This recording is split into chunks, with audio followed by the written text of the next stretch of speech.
So my name is Taylor Conley, and I am the co-owner of the Center for Caregiver Support.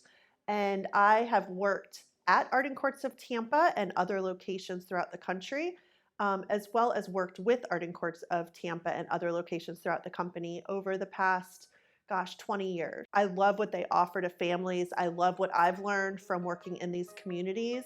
And I think they really serve a need to a population that needs that extra love, the extra understanding of who they were before they developed Alzheimer's or dementia, to engage them and create activities and programs that can help them today. I feel like one of the only reasons I moved on from the company is because I grew up with Arden Courts and it was time to experience new things, but that led me to start the Center for Caregiver Support and help to hold caregivers' hands through the process to point them towards support groups.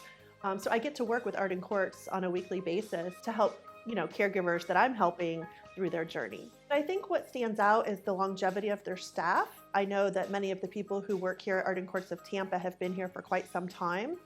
And I think the training that they provide, I do to this day say I was trained by the best. So they don't only train you when you first start, but they continue training on things that are so innovative in the field of Alzheimer's and dementia.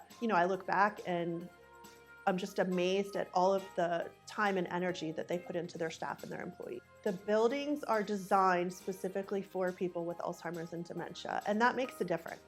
It's not an afterthought, it was the thought.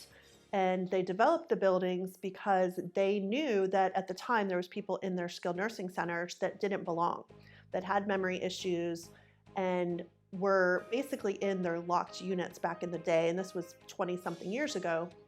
So they developed what you see today, and they actually did 7 years of research to build the first Arden Courts that included doctors, architects, all sorts of people developed what you see. And I think that's what sets them apart, because not everybody has that. The setup and the way that the residents can walk around and enjoy the gardens and benefit from the activities that are from early in the morning until late at night, 7 days a week. These residents need that. They need that extra love that they so deserve, and the wisdom that they have just sitting down and talking to residents with Alzheimer's and dementia is always my favorite thing. I love Arden Courts with all my heart. Like I mentioned, I do always tell families I'm biased because they are near and dear to my heart because I worked here for so long, but they do things like nobody else out there does.